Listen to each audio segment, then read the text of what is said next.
Hi all. അപ്പോൾ ഇന്നൊരു day in my life ചെയ്യാമെന്ന് വിചാരിച്ചു. ഇതാ യുവകുട്ടി നല്ല ഉറക്കമാണ്, പുറത്താണെങ്കിൽ നല്ല മഴയുടെ ക്ലൈമറ്റുമാണ്. എനിക്ക് വീട്ടിൽ വെച്ചിട്ട് ഏറ്റവും ഇഷ്ടപ്പെട്ട സ്ഥലമാണിത്. ബാൽക്കണിയിൽ ഇങ്ങനെ പോയി നിൽക്കാൻ വേണ്ടിയിട്ട് പ്രത്യേക ഒരു ഫീലാണ്. പ്രത്യേകിച്ച് മഴയും കൂടി ഉണ്ടാകുമ്പം ഒന്നും പറയാനില്ല. മുഖമൊക്കെ കഴുകി പല്ലൊക്കെ തേച്ച് ഫുൾ റെഡിയായി താഴെ പോയപ്പോഴും മമ്മി അവിടെ ദോശ ചുടുന്നതിൻ്റെ പരിപാടിയിലായിരുന്നു. അങ്ങനെ ചെറുതായി ഒന്ന് ഹെൽപ്പും ചെയ്ത് കുറച്ച് വീഡിയോയും പിടിച്ച് നമ്മൾ ആ ഒരു പരിപാടി കഴിഞ്ഞു. ബ്രേക്ക്ഫാസ്റ്റിൻ്റെ ദോശയും ചമ്മന്തിയായിരുന്നു. പിന്നെ ഈവക്കുട്ടിക്ക് ദോശയും മുട്ടിയും ഭയങ്കര ഇഷ്ടമായതുകൊണ്ട് അവൾക്ക് അതും ഉണ്ടാക്കി. ആ ഒരു ടൈം ഞാൻ മേലെ പോയി നോക്കിയപ്പോൾ ഈവക്കുട്ടി ഏകദേശം റെഡി ആയിട്ടുണ്ടായിരുന്നു എണീക്കാൻ വേണ്ടിയിട്ട്. അങ്ങനെ ഈവക്കുട്ടീനെ എണീപ്പിച്ച് ഫുൾ മുടിയെല്ലാം ഒന്ന് സെറ്റാക്കി കൊടുത്തതിന് ശേഷം നമ്മൾ നേരെ താഴേക്ക് പോയി. അടുത്ത പരിപാടി ഈവക്കുട്ടിയുടെ പല്ല് തേപ്പിക്കുന്നതായിരുന്നു.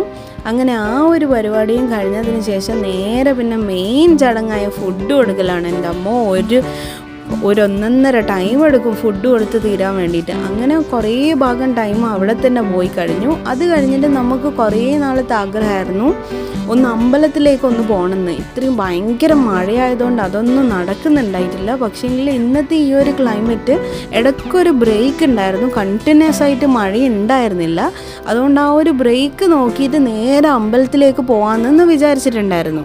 അങ്ങനെ ഒരു ചെറിയൊരു ഗ്യാപ്പ് കിട്ടിയപ്പോൾ നമ്മൾ നേരെ ഏറ്റവും അടുത്തായിട്ടുള്ള കടലായി അമ്പലത്തിലാണ് പോയിട്ടുണ്ടായത്. ശ്രീകൃഷ്ണൻ്റെ അമ്പലമാണ്. ചെറുപ്പം തൊട്ടേ എപ്പോഴും ഫസ്റ്റ് തന്നെ നമ്മൾ പോകുന്നത് ഈ ഒരു അമ്പലത്തിലേക്കാണ്. ഇപ്പോഴും വെക്കേഷന് വന്ന അമ്പലങ്ങളിൽ നമ്മൾ ഒരിക്കലും മിസ്സാക്കാത്തതാണ് കടലായി അമ്പലവും പിന്നെ പറശ്ശിനിയും.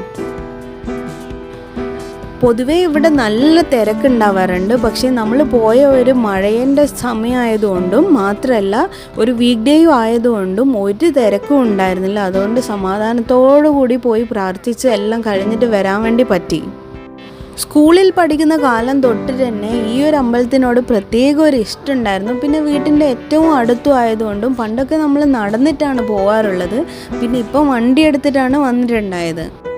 നടക്കാനാണെങ്കിൽ ഒരു 20 മിനിറ്റ് അരമണിക്കൂറോളം തന്നെയുണ്ട്. ഇപ്പം അതൊക്കെ ആലോചിക്കുമ്പോൾ ഭയങ്കര മിസ്സിങ് ആയിട്ട് തോന്നുന്നു. അതായത് എല്ലാവരും ഒരുമിച്ച് നടന്നു പോകുന്ന ആ ഒരു ത്രില്ലും അതൊന്നും എന്തായാലും വണ്ടിയിൽ പോകുമ്പോൾ നമുക്ക് ഒരിക്കലും കിട്ടില്ല. ഈ ഒരു അമ്പലത്തിൽ എത്തിയപ്പോൾ അവിടെ മഞ്ചാടി വെച്ചിട്ടുണ്ടായിരുന്നു. ഈവക്കുട്ടിക്ക് ഭയങ്കര ആഗ്രഹം അത് എടുക്കണമെന്ന്. അങ്ങനെ ഈവക്കുട്ടി അതിനെ കൊണ്ട് കുറച്ച് സമയം കളിക്കുകയും ചെയ്തു. അത് കഴിഞ്ഞതിന് ശേഷം നമ്മൾ നേരെ മടങ്ങുന്ന വഴിയാണ് ചിറക്കൽ ചിറയെ കണ്ടിട്ടുണ്ടായത്. കുറേ നാളായിരുന്നു നമ്മൾ പോയിട്ടുണ്ടായിട്ട്. ഈ ഒരു ചിറേൻ്റെ ആ ഒരു സൈഡ് അമ്പലത്തിൽ എപ്പോഴും പോകാറുണ്ട്. പക്ഷേങ്കിൽ ചിറ സൈഡ് പോകുന്നത് കുറവാണ്. പക്ഷേ ഒരു രക്ഷയില്ലാത്തൊരു ഭംഗിയായിരുന്നു. അത്രയും സൂപ്പറായിരുന്നു കാണാൻ വേണ്ടിയിട്ട്.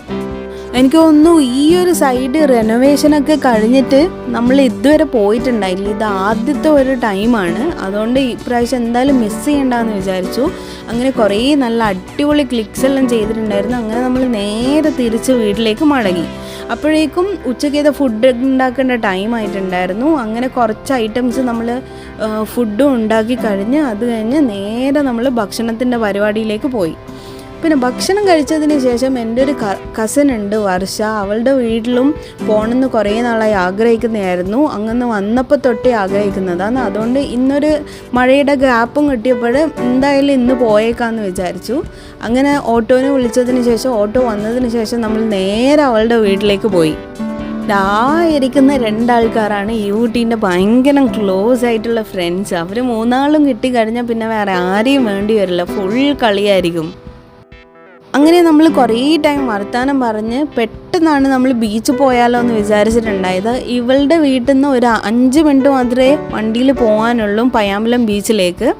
അതിൻ്റെ ഫുൾ വ്ളോഗ് ഞാൻ വേറെ ഒരു എപ്പിസോഡിലായിട്ട് ഇട്ടിട്ടുണ്ടായിരുന്നു. കാണാത്തവർക്ക് അത് കണ്ടു നോക്കാവുന്നതാണ്. നല്ല അടിപൊളി എക്സ്പീരിയൻസ് ആയിരുന്നു. അങ്ങനെ ബീച്ചിൽ പോയി തിരിച്ചു വന്നതിന് ശേഷം ഓട്ടോ പിടിച്ച് നേരെ വീട്ടിലേക്ക് പോയി. നമ്മൾ ഡിന്നറും കഴിച്ച് ഈവക്കുട്ടി കുറേ സമയം കഥയൊക്കെ പറഞ്ഞ് നമ്മൾ കുറേ കളി തമാശയൊക്കെ പറഞ്ഞ് നേരെ ഉറങ്ങാൻ വേണ്ടി പോയി.